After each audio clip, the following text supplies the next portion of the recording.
আল্লাহ সুবহানাহু ওয়া তাআলা দিন রাস্তায় দিন ধর্মে প্রতিষ্ঠার লক্ষ্যে ময়দানে যুদ্ধ করে শাহাদাতের সুদা পান করার পর আপনার ঠিকানা নিশ্চিত হলো জান্নাত। আর সাহাবী বলছে, ইয়া রাসূলুল্লাহ, আমি জিহাদ করে শহীদ হয়ে জান্নাতে যেতে চাই। আর আমার নবী রাহমাতুল লিল আলামিন সরকারে পাক সাল্লাল্লাহু আলাইহি ওয়াসাল্লাম ওই সাহাবীকে বলতে লাগলেন, শুনো শুনো, তোমার ঘরে কি মা আছে? তিনি বলতে লাগলেন, হ্যাঁ হ্যাঁ ইয়া রাসূলুল্লাহ, আমার ঘরে আমার আম্মা জান রয়েছে। সরকারে পাক সাল্লাল্লাহু আলাইহি ওয়াসাল্লাম বলতে লাগলেন, আরে তোকে জিহাদের ময়দানে গিয়ে শহীদ হতে হবে না, জিহাদের ময়দানে তোকে যেতে হবে না। কেননা আল জান্নাতু তাহতা আকদামিল উম্মাহাত, তোর আম্মা জানের কদম ধরে পড়ে থাক, তোর আম্মা জানের পায়ের নিচেই জান্নাত পেয়ে যাবে। হযরতে বাবা আদম আলাইহিস সালাম এবং মা হাওয়া আলাইহাস সালাম না হতো তাহলে আদম সৃষ্টি হতো না। আল্লাহ সুবহানাহু ওয়া তাআলা মাতা পিতার মাধ্যমে পৃথিবীতে আদম জাতের বিস্তার ঘটিয়েছেন। তারই ধারাবাহিকতায় আমাদের প্রাণ প্রিয় মাতা পিতার মাধ্যমে আল্লাহ সুবহানাহু ওয়া তাআলা এই পৃথিবীতে আমাদেরকে আসার তৌফিক দান করেছেন। সে রব্বুল ইজ্জতের কুদরতি দরবারে শুকরিয়া আদায়ের লক্ষ্যে আরেকটা বার বলি আলহামদুলিল্লাহ। আল্লাহ পাক রব্বুল আলামিন পবিত্র কোরআনুল কারীমের মধ্যে ঘোষণা দিচ্ছেন, বিসমিল্লাহির রহমানির রহিম, ওয়া ক্বাদা রাব্বুকা আল্লা তা'বুদু ইল্লা ইয়্যাহু ওয়া বিল ওয়ালিদাইনি ইহসানা। আমার আল্লাহ সুবহানাহু ওয়া তাআলা সূরা বনি ইসরাঈলের 23 নম্বর আয়াতে ঘোষণা দিচ্ছেন, একমাত্র আল্লাহ সুবহানাহু ওয়া তাআলার ইবাদত ছাড়া তোমরা আর কারো ইবাদত করো না। একমাত্র ইবাদত কার জন্য? আল্লাহ ছাড়া আর কারো জন্য ইবাদত উপাসনা হতে পারে না। আল্লাহ সুবহানাহু ওয়া তাআলা একই আয়াতের মধ্যে আল্লাহ পাক রব্বুল ইজ্জত জানাচ্ছেন, আল্লাহর ইবাদতের পাশাপাশি ওয়াবিল ওয়ালিদাইনি ইহসানা, তোমরা তোমাদের মাতা পিতার সাথে সৎ ব্যবহার করো, ভালো আচরণ করো, মুহাব্বতের সাথে তাদের সম্মুখীন হও, মাতা পিতার সাথে সদাচরণ করো। জোরে বলেন না সুবহানাল্লাহ। দেখেন আল্লাহ পাক রব্বুল আলামিনের ইবাদতের পাশাপাশি আল্লাহ পাক বলতে লাগলেন, আমার ইবাদতের পাশাপাশি আমি মাতা পিতার সম্মানটাকে রেখেছি, মাতা পিতার সাথে সদ্ব্যবহার করার জন্য সন্তানদেরকে হুকুম দিয়েছি। আল্লাহ সুবহানাহু ওয়া তাআলার ইবাদতের পাশাপাশি আল্লাহ চাইলে বলতে পারতেন, আকিমুস সালাতা ওয়া আতুজ যাকাতা, সালাত আদায় করো, যাকাত প্রদান করো, হজ পালন করো, বলতে পারতো কি পারতো না? কিন্তু আল্লাহ পাক রব্বুল ইজ্জত বলতে লাগলেন, আমার ইবাদত করো, পাশাপাশি মাতা পিতার সাথে ভালো আচরণ করো, সৎ ব্যবহার করো। এই হুকুমটা মহান রব্বুল আলামিন দিয়েছেন।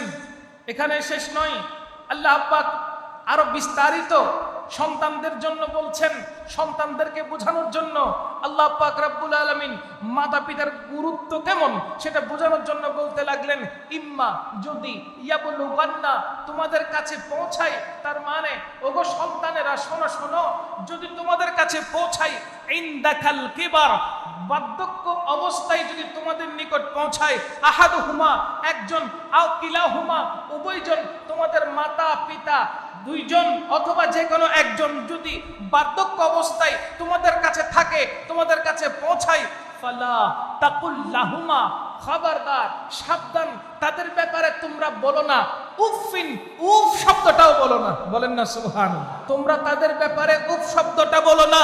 ওয়ালা তানহারহুমা, তাদেরকে ধমক দিয়ে কথা বলো না। ওয়াকুল লাহুমা, বরঞ্চ বলো কওলান কারীমা, সুন্দর ভাষায়, সাবলীল ভাষায়, ভদ্র ভাষায়, শিষ্টাচারের সাথে তোমরা মাতা পিতার সাথে সৎ ব্যবহার করো। জোরে বলেন না সুবহানাল্লাহ। হুকুমটা কার? এ বলেন না হুকুমটা কার? মা বাবার সাথে ভালো ব্যবহার করা, সদাচরণ করা, মা বাবার কথাবার্তা শোনা, মা বাবার অবাধ্য না হওয়া, এগুলো সরাসরি কার হুকুম?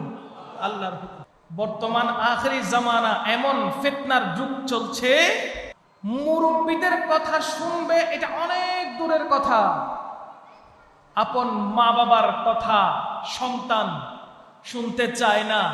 ওই রকম অবাধ্য অনেক সন্তান আছে না নাই?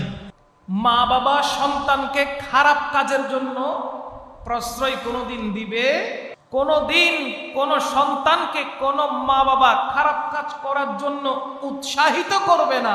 সন্তান যে কাজ করলে সন্তানের জন্য ভালো হয়, যে কাজ করলে সন্তান আল্লাহ এবং রাসূল পাক সাল্লাল্লাহু আলাইহি ওয়াসাল্লামকে রাজি করতে পারবে, সদা সর্বদা আপন মা আপন বাবা সন্তানকে সেই দিকে পরিচালিত করার বারংবার চেষ্টা করে। কথা বলেন ঠিক না? সন্তান একটু অসুস্থ হলে মা বাবার রাতের ঘুম হারাম হয়ে যায়, বাবার সমস্ত ইনকাম খরচ করতেও বিন্দু পরিমাণ দ্বিধাবোধ করে না। ডাক্তারকে বলে, ডাক্তার সাহেব সন্তানের জন্য যত টাকা লাগবে লাগুক, হাজার লাগুক, লক্ষ লাগুক, কোটি লাগুক, আমি খরচ করতে পিছপা হব না, কিন্তু আমার সন্তানকে ভালো করতে হবে। ওই রকম মোহাব্বতের মা বাবাকে সন্তান কষ্টের পর কষ্ট দিচ্ছে, এমনও অনেক সন্তান এই বাংলার জমিনে নয়, শুধু সারা ওয়ার্ল্ডে আছে না নাই? জোরে বলেন আছে না নাই?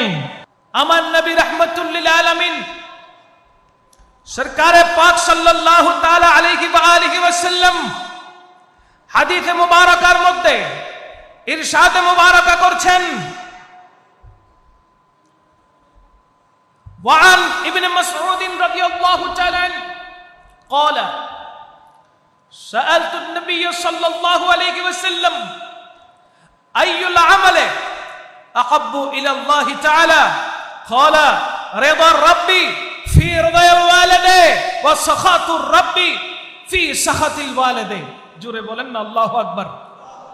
আমার নবী দো জাহানের কমলি ওয়ালা বাদশাহ নবী রাসূল আরবি সাল্লাল্লাহু তাআলা আলাইহি ওয়া আলিহি ওয়াসাল্লামের দরবারে সওয়াল করা হলো, প্রশ্ন করা হলো, ইয়া রাসূলুল্লাহ সাল্লাল্লাহু আলাইহি ওয়াসাল্লাম, আমার জন্য কোন আমলটি উত্তম? আল্লাহ তাআলা কোন আমলটিকে বেশি পছন্দ করেন? ইয়া রাসূলুল্লাহ আপনি আমাকে একটু জানান। সরকারে পাক সাল্লাল্লাহু আলাইহি ওয়াসাল্লাম পবিত্র ইরশাদে মুবারাকা করছেন, শুনে রাখো হে ইবনে মাসউদ, আল্লাহ পাক রব্বুল আলামিন তখন সন্তুষ্ট হবে যখন তোমার মাতা পিতা তোমার উপর সন্তুষ্ট থাকবে। আল্লাহ পাক রব্বুল আলামিন তখন অসন্তুষ্ট হয়ে যাবে যখন তোমার মাতা পিতা তোমার উপর অসন্তুষ্ট থাকবে। তার মানে বোঝা গেল মা বাবা সন্তুষ্ট থাকলে কে সন্তুষ্ট থাকে? আল্লাহ। মা বাবা অসন্তুষ্ট হলে কে অসন্তুষ্ট হয়? আল্লাহ। সুতরাং মনে রাখবেন, পৃথিবীর বুকে যত বড় মুফাসসির হোক, যত বড় মুহাদ্দিস হোক, যত বড় শেখুল হাদিস হোক, যত বড় মুফতি হোক, যত বড় ডাক্তার হোক, যত বড় ইঞ্জিনিয়ার হোক, ইভেন দেশের প্রাইম মিনিস্টার হলেও যদি মাতা পিতার অবাধ্য হয় আর ওই মা ওই বাবা সন্তানের জন্য যদি দুই হাত তুলে বদদুয়া নয় একটু আফসোস করলে সাথে সাথে আল্লাহ পাক রব্বুল আলামিনের আরশ কেঁপে ওঠে। আল্লাহ পাক রব্বুল আলামিনের আরশ কেঁপে ওঠে। যদি সন্তান মা বাবাকে কষ্ট দেয়, মা বাবার মুখ দিয়ে বলতে হবে না, অন্তর থেকে যদি একটি শব্দ আসে, উফ আজকে আমার সন্তান আমাকে এই কষ্টটুকু দিয়েছে, মনে রাখবেন ওই সন্তানের উপরে পাহাড় পরিমাণ বিপদ আসতে দেরি হবে না। আর কিতাবের মধ্যে হাদিসে মুবারাকার মধ্যে এমন রয়েছে, যে ব্যক্তি মা বাবাকে সন্তুষ্ট করতে পারলো, মা বাবার খিদমত করার মাধ্যমে দোয়া নিতে পারলো, পাহাড় পরিমাণ বিপদ আসলেও যদি পাহাড় পরিমাণ বিপদ তার মাথার উপরে আসে, সাথে সাথে মা বাবাকে সন্তুষ্ট করার কারণে আল্লাহ পাক রব্বুল আলামিন ওই বিপদটাকে মুহূর্তের মধ্যে তার মাথা থেকে সরিয়ে তাকে নাজাত দান করে। সন্তুষ্ট থাকলে হবে, শুধু মা বাবা সন্তুষ্ট থাকলে হবে। এখন মা বাবাকে সন্তুষ্ট করার জন্য সন্তানের করণীয় কি, কি করতে হবে? মা বাবা মনে রাখবেন, আপনার কাছ থেকে, সন্তানের কাছ থেকে কখনো সন্তানকে বলবে না, বাবা রেগুলার তুই আমাকে 10,000 টাকা করে দিতে হবে, 5,000 করে দিতে হবে, 2,000 দিতে হবে, 1,000 দিতে হবে, 500 দিতে হবে, 100 দিতে হবে। এমন কোন শব্দ, টাকা পয়সার লেনদেন কোনোদিন মা বাবার সাথে সন্তানের হতে পারে না। সন্তানকে মা বাবা এটা বলে না যে তুই আমাকে টাকা দে, না। বাহির থেকে এসেছেন, বাহির থেকে এসেছেন, কোন মা কোন বাবা সন্তানের হাতের দিকে তাকায় না, চেহারার দিকে তাকায়।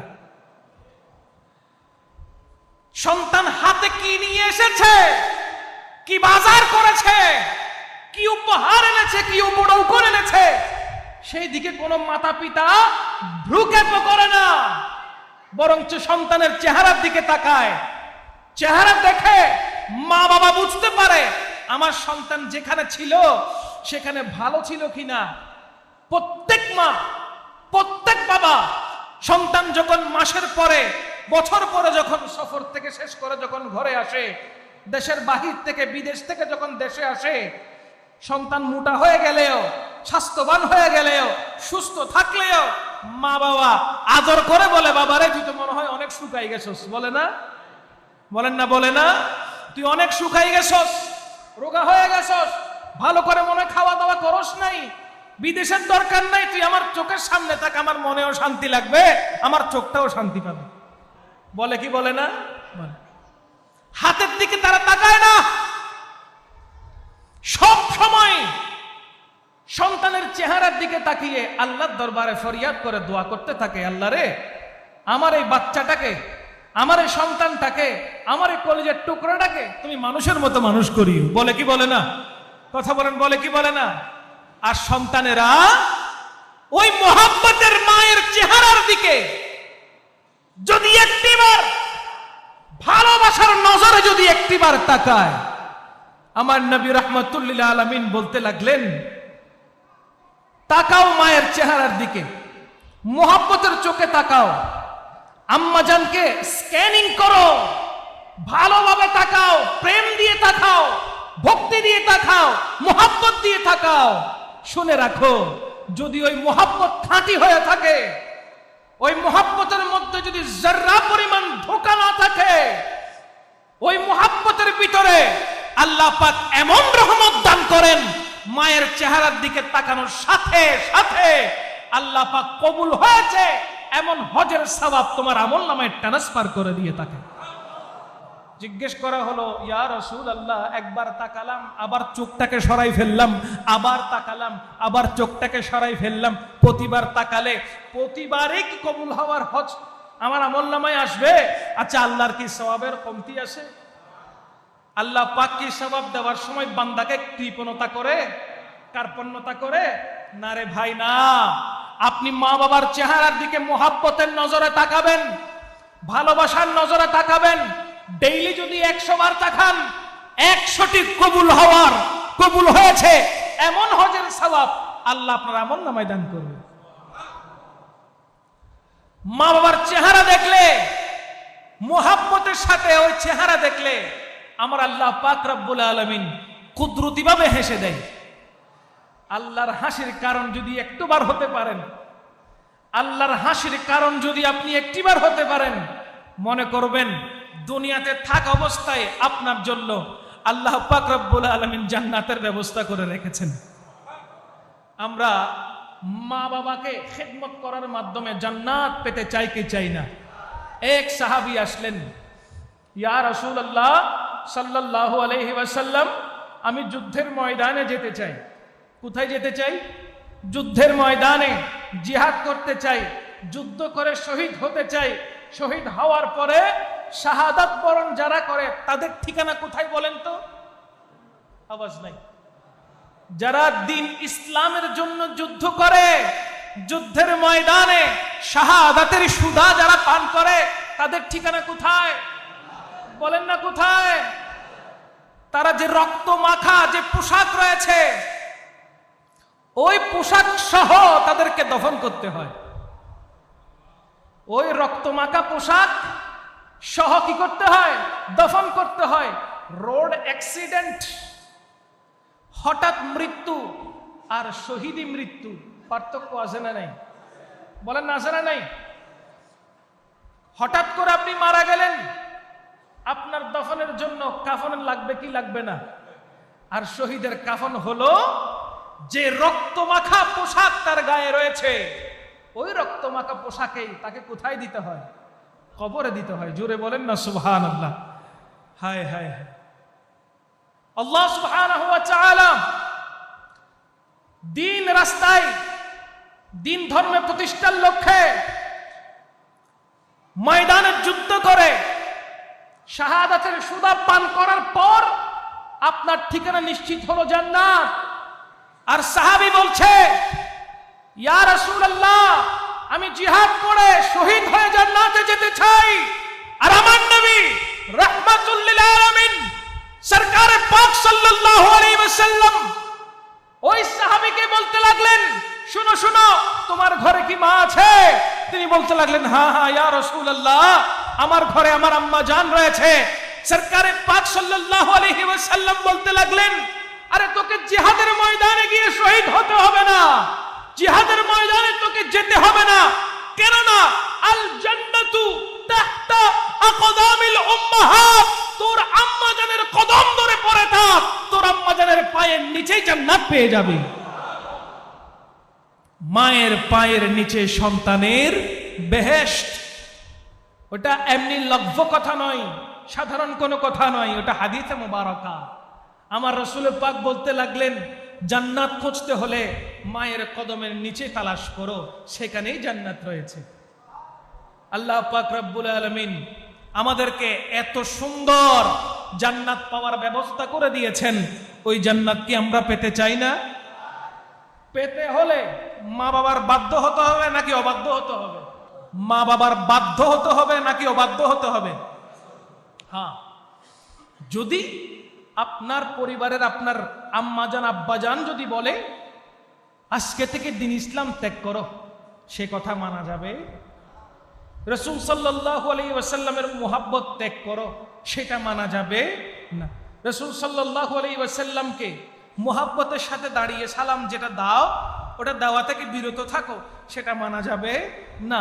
রাসূল সাল্লাল্লাহু আলাইহি ওয়াসাল্লাম যে দাড়ি মুবারক রেখেছেন, তোর এখন তো ছোট বয়স, এখনো তুই কিশোর, এখনো তুই যুবক, দাড়ি রাখার বয়স হয় নাই, বুড়া হলে দাড়ি রাখিস, ওই কথা যদি আপন মা বাবাও বলে, ওই মা বাবার কথা মান্য করা যাবে?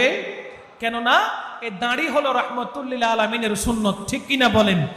অনেক আধুনিক পরিবার রয়েছে, মডার্ন ফ্যামিলি রয়েছে, তারা দাড়িটাকে ইগনোর করে, কথা বলেন ঠিক না?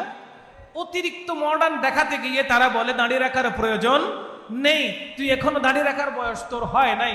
দাড়ি রাখার বয়স হলো কি হলো না, এটা আল্লাহর চাইতে বেশি অন্য কেউ জানে। যখন বয়স হয়েছে তখন দাঁড়িয়ে এসেছে, কথা বলেন ঠিক না? ছোট বাচ্চার গালে কি দাঁড়িয়ে আছে? নাই, কারণ কি তার বয়স হয় নাই, তার বয়স হয় নাই। কোন মহিলার গালে কি দাঁড়িয়ে আছে? না। পুরুষদের গালের মধ্যে দাঁড়িয়ে উঠে, কারণ পুরুষের জিনত হলো, সৌন্দর্য হলো তার গালের দাড়ি, কথা বলেন ঠিক কিনা? আর মহিলাদের সৌন্দর্য হলো স্বর্ণ অলংকার। তাই আমাদের সৌন্দর্য হলো দাড়ি। যারা দাড়ি রেখেছেন তাদের জন্য শুভ সংবাদ। কেমন শুভ সংবাদ?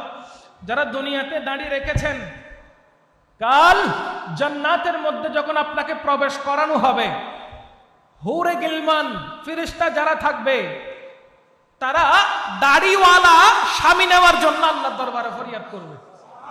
এ জোরে বলেন না সুবহানাল্লাহ। কেমন হুরে গিলমান? তারা কেমন? যারা পৃথিবীর বুকে যদি জান্নাত থেকে একটিবার থুতু নিক্ষেপ করত আটলান্টিক মহাসাগরে অথবা বঙ্গোপসাগরে, যদি একটিবার থুতু নিক্ষেপ করত, কিতাবে আসতেছে ওই নোনা পানিগুলো আর কখনো নোনা থাকতো না, মধুর চাইতে মিষ্টি হয়ে যেত। কেমন সুন্দর তারা! পৃথিবীর বুকে কনিষ্ঠা আঙ্গুলের যদি 4 ভাগের 1 ভাগ পৃথিবীতে এইভাবে দেখানো হতো, সূর্যের কিরণ তাদের আলোর সামনে ডিম লাইট হয়ে যেত। জোরে বলেন না সুবহানাল্লাহ। কেমন সুন্দর! যারা পানি পান করলে কণ্ঠনালী দিয়ে ওই পানি কোন জায়গায় গিয়ে পৌঁছাচ্ছে একদম 3D স্ক্রিনের মতো দেখা যায়। বলেন না সুবহানাল্লাহ। এত সুন্দর ওই জান্নাতের হুর গিলমান, তারা বলবে আল্লাহ আমাদেরকে দাড়িওয়ালা স্বামী দান করো। দাড়ি রাখার দরকার আছে না নাই? এ কথা বলেন, আছে না নাই? যুবক ভাইয়েরা, আজ আপনি দাড়ি রেখেছেন, রাসূল পাক সাল্লাল্লাহু আলাইহি ওয়াসাল্লামের সুন্নতকে জিন্দার উদ্দেশ্যে যদি আপনি দাড়ি রাখেন, কবরে যাওয়ার সাথে সাথে আমার নবী আসবে কি আসবে না? কবরে যাওয়ার সাথে সাথে রাহমাতুল লিল আলামিন আসবে। আর আসলেই আপনার গালে দাড়ি দেখলে নবী খুশি হবে নাকি বেজার হবে? এ কথা বলে না, খুশি না বেজার? আমার নবীকে খুশি করতে হলে মওত তো আপনাকে আর বলে কয়ে আসবে না। আজরাইল আলাইহিস সালামের সাথে যদি আপনার কন্টাক্ট থাকে বা ফোন নাম্বার থাকে, এটা ভিন্ন কথা। ওনার সাথে যোগাযোগ আছে, এটা ভিন্ন কথা। ফোনে কথা হচ্ছে, কখন আসবি, নিতে কখন আসবি একটু জানাইস আগে, এটা অন্য কথা। যদি এমন কোনো কানেকশন না থাকে, ফোনে আলাপ যদি না হয়, মালাকুল মওতের সাথে যদি আপনার রিশতা না থাকে, কখন আসবে এটা আপনি জানেন না। ধূমকেতুর মতো এসে নিয়ে চলে যাবে। যদি এমনটা হয়ে থাকে, তাহলে গালে দাড়ি রাখার দরকার আছে না নাই? এ কথা বলেন, আছে না নাই? কারণ কে কখন দুনিয়া থেকে চলে যাবে তার কোনো গ্যারান্টি। দাড়ি রেখেছেন, মুখে দাড়ি আছে, আল্লাহ পাক রব্বুল আলামিন ডাক দিয়েছে, মালাকুল মওতকে পাঠিয়েছে। আপনি দুনিয়া থেকে চলে গেলেন, যাবার সাথে সাথে কবরে মুনকির নাকির সওয়াল যখন করতে আসবে, রাহমাতুল লিল আলামিন যখন আপনাকে দেখবে, দাড়ি দেখেই আমার নবী সন্তুষ্ট হয়ে যাবে। কারণ একটি সুন্নাহকে সাথে নিয়ে, যেটা প্রকাশ্যে দেখা যায়, সাথে নিয়ে আপনি কবরে এসেছেন, সেটার নাম হলো কি? এ কথা বলে নাকি? দাড়ি। আল্লাহ পাক রব্বুল আলামিন নবীজির সুন্নাহ মতে চলার আমাদেরকে তৌফিক দান করুন। আল্লাহু আল্লাহু আল্লাহু, হ্যাঁ হ্যাঁ, আল্লাহু আল্লাহু।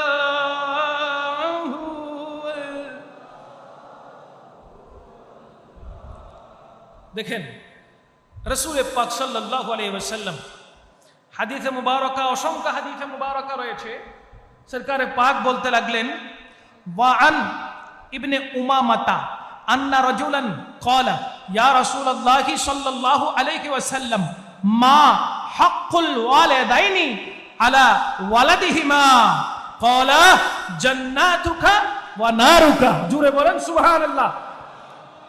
হযরতে আবি উমামা থেকে বয়ান হচ্ছে, একজন আগন্তুক পুরুষ এসে রাসূল পাক সাল্লাল্লাহু আলাইহি ওয়াসাল্লামের দরবারে উপস্থিত হয়ে বলতে লাগলেন, ইয়া রাসূলুল্লাহ, সন্তানদের জন্য মাতা পিতার হক বলতে কি বোঝায়? মা হাক্কুল ওয়ালিদাইনি আলা ওয়ালাদিহিমা, সন্তানদের হক কি মাতা পিতার প্রতি? ক্বালা, রাহমাতুল লিল আলামিন বলতে লাগলেন, জান্নাতুকা ওয়া নারুকা, মাতা পিতার মাধ্যমে তোমার জান্নাতও রয়েছে, আবার মাতার পিতার মাধ্যমে তোমার জন্য জাহান্নামও রয়েছে। কি বুঝলেন? মাতা পিতার মাধ্যমে তোমার জন্য জান্নাতও আছে, আবার মাতা পিতার মাধ্যমে তোমার জন্য জাহান্নামও আছে। তুমি জান্নাত কখন পাবে? যখন তোমার জিন্দেগিটা মা বাবার জন্য কোরবান করবে, যখন সদা সর্বদা তুমি মা বাবার খেদমতে নিয়োজিত থাকবে, তখন তোমার জন্য জান্নাত। আর অনেক সময় দেখা যায় মা বাবার কথা বিয়ের আগ পর্যন্ত শুনে, বিয়ের পরে আর শুনে। এমন আছে না নাই? এই সমাজে হচ্ছে কি হচ্ছে না? বিয়ের আগে সন্তান একরকম থাকে, বিয়ে হওয়ার সাথে সাথে, ঘরে বউ আসার সাথে সাথে মা বাবার সাথে সন্তান এমন রিয়েক্ট করে, মনে হয় না ওইটা ওই সন্তানের আসল মা বাবা। কথা বলেন, ঠিক না? একদম কেমন যেন ছন্ন ছাড়ার মতো বউয়ের উপরে খুদ্দরি চলে। বউ বলে, মাকে যখন ভাত দিবে তখন ভাত পাবে, বাবাকে যখন খাবার দিবে তখন খাবার পাবে, না দিলে পাবে। শ্বশুর শাশুড়ির উপরে অমানবিক অত্যাচার চলে কি চলে না? অনেক সময় সোশ্যাল মিডিয়াতে যখন এই বিষয়গুলো চোখে ধরা পড়ে, হৃদয়ে রক্তকরণ হয়, কষ্ট লাগে, আঘাত পাই, তখন বুঝি হায় হায়, যদি তারা ইসলামিক জ্ঞানে জ্ঞানী হতো, নবীজির প্রেম মোহাম্মত ভালোবাসা যদি তাদের অন্তরে ঠাঁই পেত, তারা কখনো আপন মা বাবাকে কষ্ট দিত না, বরঞ্চ তাদেরকে মোহাব্বত করে তাদের পা মোবারক গুলোকে মাথায় রেখে তাদের থেকে দোয়া নেওয়ার চেষ্টা করত। কথা বলেন ঠিক কিনা? রাসূল পাক সাল্লাল্লাহু তাআলা আলাইহি ওয়া আলিহি ওয়াসাল্লামের আরেকটি হাদিস মুবারাকা স্পষ্ট করে আপনাদেরকে জানিয়ে দিতে চাই, শোনাতে চাই। অনেক সময় দেখা যায়, খুবই ইম্পর্টেন্ট একটি তথ্য, ভালোভাবে লক্ষ্য করবেন। বর্তমান যুগে দেখা যায় অনেকেই মা বাবাকে না বলে শাদী মুবারকা করে না, কোর্ট ম্যারেজ করে, বন্ধু বান্ধবদেরকে সাথে নিয়ে বিবাহ করে। কথা বলেন না, করে কি করে না? বিভিন্ন সিস্টেমে মা বাবাকে বাদ দিয়ে, না জানিয়ে ওই রকম অহুরহ বিয়ে শাদী বর্তমান এই বাংলার জমিনে হচ্ছে কি হচ্ছে না? হচ্ছে। দেখেন, রাসূল পাক সাল্লাল্লাহু আলাইহি ওয়াসাল্লামের স্পষ্ট হাদিসে মুবারক, যে হাদিসে পাকটি তিরমিজি শরীফের মধ্যে এসেছে, সুনান আবু দাউদের মধ্যে এসেছে এবং মিশকাতুল মাসাবিহ এর 421 নম্বর পৃষ্ঠায় এই হাদিসটি নোট রয়েছে। রাসূল আরবি সাল্লাল্লাহু তাআলা আলাইহি ওয়াসাল্লামের পবিত্র হাদিসে মুবারকা হযরতে আব্দুল্লাহ ইবনে উমর রাদিয়াল্লাহু তাআলা আনহু থেকে বর্ণিত হচ্ছে। তিনি বলতে লাগলেন, কানাত তাহতি ইমরাআতুন কুনতু উহিব্বুহা, আমি একজন মহিলাকে খুব ভালোবাসতাম, একে অপরকে ভালোবাসতাম, মোহাব্বত করতাম, আমরা ভালোবেসে একে অপরে বিবাহে বন্ধনে আবদ্ধ হয়েছি। আমরা ভালোবেসে একে অপরে বিবাহ বন্ধনে আবদ্ধ হয়েছি। তার মানে তিনি ওই রমণীকে, ওই মহিলাকে কি করেছেন? শাদী করেছেন, বিয়ে করেছেন। ওয়া কানা আবি ইয়াকরাহুহা, অথচ আমার আব্বাজান, তার মানে ইসলামের দ্বিতীয় খলিফা হযরত ওমর ইবনুল খাত্তাব রাদিয়াল্লাহু তাআলা, তিনি ওই বিয়েতে রাজি ছিলেন না, তিনি ওই মহিলাকে অপছন্দ করতেন, রাজি ছিলেন না। ফাআমারানি বিতলাকিহা, হযরত ওমর ফারুক আযম নিজের সন্তানকে বলতে লাগলেন, ওগো প্রিয় পুত্র, আমি তো তোর ওই বউটাকে পছন্দ করতে পারছি না, সুতরাং বিতলাকিহা, তুই তোর বউকে তালাক দিয়ে দে। আল্লাহু আকবার বলবেন না? তুই তোর বউকে কি কর? তালাক দিয়ে দে। এটা বলছে কে? ইসলামের দ্বিতীয় খলিফা হযরত ওমর ইবনুল খাত্তাব রাদিয়াল্লাহু তাআলা। ফাআবাইতু ফাযাকারা যালিকা, কিন্তু হযরত ওমর ফারুক আযমের সন্তান বলতে লাগলেন, আমি এটা পছন্দ করতে পারলাম না, তার কোনো অপরাধ নাই, তাকে অপছন্দ করলো, এটা বলতে না বলতে বলছে আপনি তালাক দিয়ে দেন। এটা কেমনে হয়? যুক্তি আছে না নাই? এটা কেমনে হয়? আপনি পছন্দ করেন নাই, বাবা পছন্দ করে নাই, কিন্তু আপনি বলে দিচ্ছেন তালাক দিয়ে দেন। আমি কেমনে তালাক দিব? সন্তান বলতে লাগলেন, আমি তালাক দিতে পারবো? বলেন না, আমি তালাক দিতে পারবো না।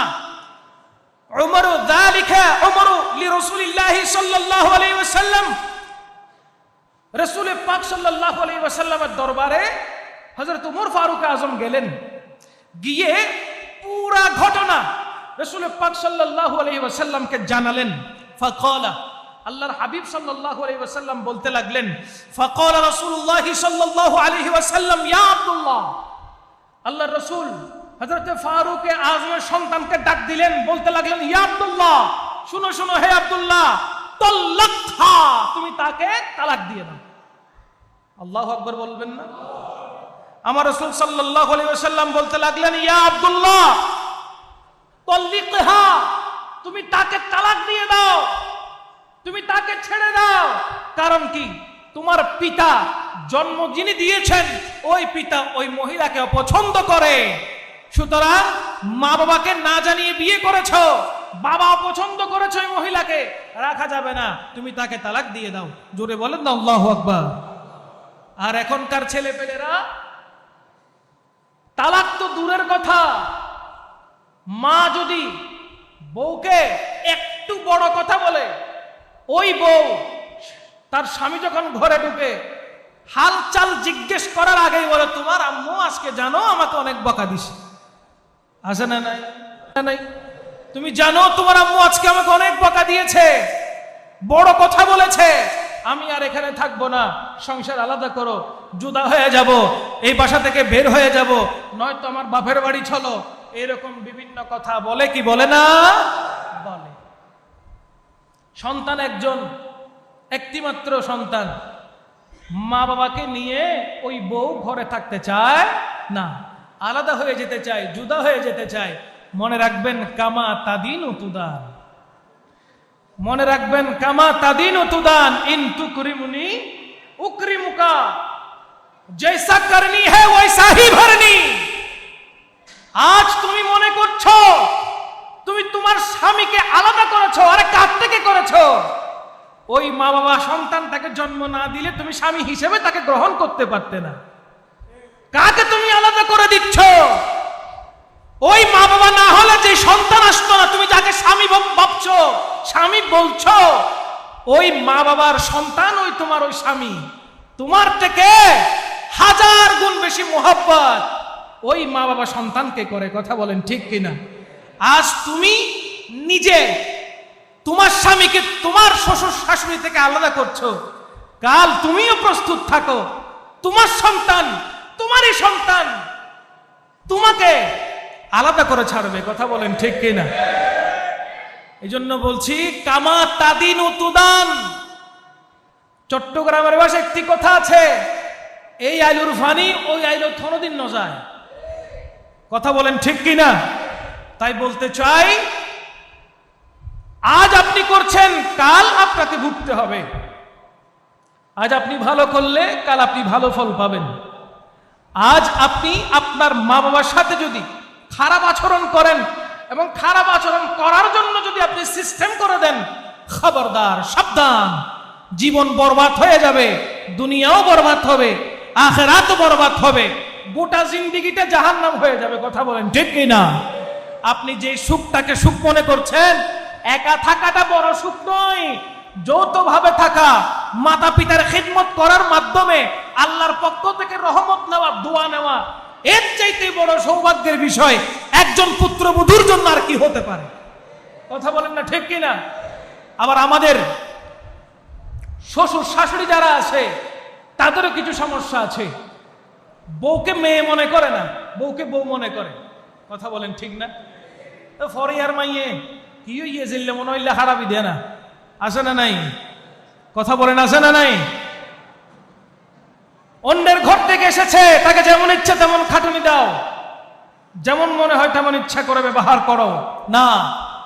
শ্বশুর শাশুড়িকে বুঝতে হবে, অন্যের ঘর থেকে এই ঘরে এসেছে, সুতরাং সে বউ হয়ে এসেছে ঠিক, তাকে যদি আমরা আমার মেয়ের মতো করে লালন পালন করতে পারি, ভালোবাসা দিতে পারি, তাহলে সেও মেয়ে আমাদের দিকে যেভাবে তাকায়, সেও আমাদের দিকে সেইভাবে তাকাবে।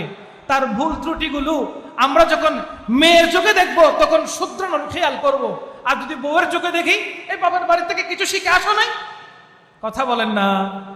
আপনি আপনার সন্তানকে কোনোদিন চুলায় যেতে দেন নাই, ঠিক আপনার পুত্রবধূ যে হয়েছে সে তো তার ঘরের মধ্যে রাজনারীর মতো করেছিল, সেও হয়তো চুলায় যায় নাই। আজকে স্বামীর ঘরে এসেছে, আপনি মা হয়ে 1টা বছর কষ্ট করেন না, একটু শিখাই দেন। কথা বলতে বলতে, দুজনে কথা বলতে বলতে, কাহিনী বলতে বলতে, একজন অপরজনের হিস্ট্রি জানতে জানতে, রান্না কিভাবে করতে হয় সবকিছু আপনি ধীরে ধীরে শিখান, দেখবেন আপনার পুত্রবধূ আপনার থেকে শিখে আরো এক্সপার্ট হয়ে গেছে। কথা বলেন ঠিক না? কারণ এখনকার যুগের মেয়েরা এত বেশি এক্সপার্ট হয়ে যায়, একটু দেখলে, একটু ভালোভাবে যদি কোনো কিছু দেখে, ভালোভাবে যদি কোনো কিছু খেয়াল করে, সাথে সাথে তার মাথায় সেটা ক্যাচ করে ফেলতে পারে। কারণ কি? তারা জন্মগ্রহণ করেছে মোবাইল হাতে নিয়ে, ইন্টারনেট হাতে নিয়ে। কথা বলেন ঠিক না? ছোট কাল থেকেই তারা মোবাইল ব্যবহার করে করে বড় হচ্ছে, ইউটিউব দেখতে দেখতে বড় হচ্ছে। সুতরাং বর্তমান ওই মডার্ন যুগের মেয়েরা তারা কাজের মধ্যে খুব পটু, কিন্তু তাদেরকে একটু সুযোগ দিতে হয়। কথা বলেন ঠিক কিনা? আপনি যদি আপনার পুত্রবধূকে মোহাব্বতের চোখে দেখেন, মেয়ের চোখে দেখেন, তাহলে ঘরটা ঘর থাকবে না, জান্নাত হয়ে যাবে। আপনি যদি আপনার পুত্রবধূকে মেয়ে না ভাবেন, যদি না এটা আমার ফুলার বউ, যেমন ইচ্ছে তেমন করব, তাহলে মনে করবেন 1 বছর পর কিংবা 2 বছর পর ওই সংসার আর সাজানো সংসার থাকবে না, থসনস হয়ে যাবে, জাহান্নামে পরিণত হবে। কথা বলেন ঠিক কিনা? তাই আমাদের উচিত উভয় পক্ষ সুন্দরভাবে থেকে এমন কোনো আচরণ না করা যেটার দ্বারা নিজের সন্তান দ্বিধাদ্বন্দ্বের মধ্যে পড়ে যায়। কারণ মাঝখানে পড়ে কলুর বলদ হয়ে যায় ওই সন্তান, বউয়ের দিকেও যেতে পারে না, মায়ের দিকেও যেতে পারে না। কথা বলেন ঠিক কিনা? ঝগড়া লেগেই থাকে, কোন দিকে সমাধান করবে? তাই আপনারা নিজেরা পরিবারের মধ্যে যারা সদস্যরা রয়েছেন, আপনাদের মধ্যেই সমাধান করতে হবে, আপনাদের মধ্যেই ভালোবাসা বহিঃপ্রকাশ করতে হবে, আপনাদের মধ্যেই একে অপরের মোহাব্বতের কথাগুলো আদান প্রদান করতে হবে। জুদাই নয়, ভাঙ্গা নয়, গড়তে হবে। কথা বলেন ঠিক কিনা? গড়তে হবে। এত সুন্দর এই পৃথিবী আমার আল্লাহ পাক রব্বুল আলামিন সৃষ্টি করেছেন। এই পৃথিবীতে কত সৃষ্টি আল্লাহ পাঠিয়েছেন। শুধু মানুষ পাঠালে তো হতো না। এখানে আবার বাঘ, ভাল্লুক, সাপ, বিচ্ছু, এগুলোর কি দরকার আছে? এগুলো তো দরকার নাই, কিন্তু এরপরও আল্লাহ সাজিয়েছেন কত চমৎকার করে। কথা বলেন ঠিক কিনা? প্রত্যেকটা প্রাণী, প্রত্যেকটা জীব মানুষের উপকার করছে, মানব জাতির উপকার করছে। প্রত্যেকটা জীব একদম অনুকণা পরিমাণ অনুবীক্ষণ যন্ত্র দিয়ে দেখতে হচ্ছে এমন পোকাও মানব জাতির উপকারের জন্য কে সৃষ্টি করেছেন? বলেন না, কে সৃষ্টি করেছেন? আল্লাহ। সুতরাং সম্মানিত হাজরিন, মনে রাখবেন আল্লাহ যেভাবে পৃথিবীটাকে সাজিয়েছেন, আল্লাহ যেভাবে চমৎকারভাবে পৃথিবীটাকে সাজিয়েছেন, আপনি আপনার ঘর নিয়ে চিন্তা করবেন কিভাবে সবাইকে নিয়ে একসাথে মোহাব্বতের সাথে থাকা যায়। জুদাই ভালো নয়, একসাথে থাকেন, সেখানে মোহাব্বত থাকবে। ভালো খারাপের সময়, একে অপরের সময়, আপনি অসুস্থ হয়েছেন, আরেকজন দেখার সুযোগ থাকবে। দুনিয়াতে পর্দা করছেন, চলে যাচ্ছেন, তখন আরেকজন আপনাকে পানি দিতে পারবে। যদি জুদাই হয়ে যান, একা ঘরে চলে যান, আপনার স্বামী কাজে বা ব্যবসায়, আপনি একা পড়ে আছেন, কোনো না কোনো দুর্ঘটনা ঘটে গেলে জানবে পরে। কথা বলেন ঠিক কিনা? যৌথভাবে থাকলে খারাপ লেগেছে, আপনার সাথে একজন আছেন, আপনার মা আছে, শাশুড়ি আছে, আপনার ঘরের মধ্যে অন্যান্য সদস্যরা আছে, তারা দৌড় দিবে, আপনাকে সাহায্য করার চেষ্টা করবে। সুতরাং ভাঙার চেষ্টা নয়, যৌথভাবে থাকার আল্লাহ পাক আমাদেরকে তৌফিক দান করুন। সদা সর্বদা মাতা পিতার কথা শুনে, মাতা পিতার ভালো ভালো কথাগুলো শুনে সে অনুযায়ী আমল করার আল্লাহ সুবহানাহু ওয়া তাআলা আমাদেরকে তৌফিক দান করুন। ওয়া আখিরু দাওয়ানা আনিল হামদুলিল্লাহি রাব্বিল আলামিন।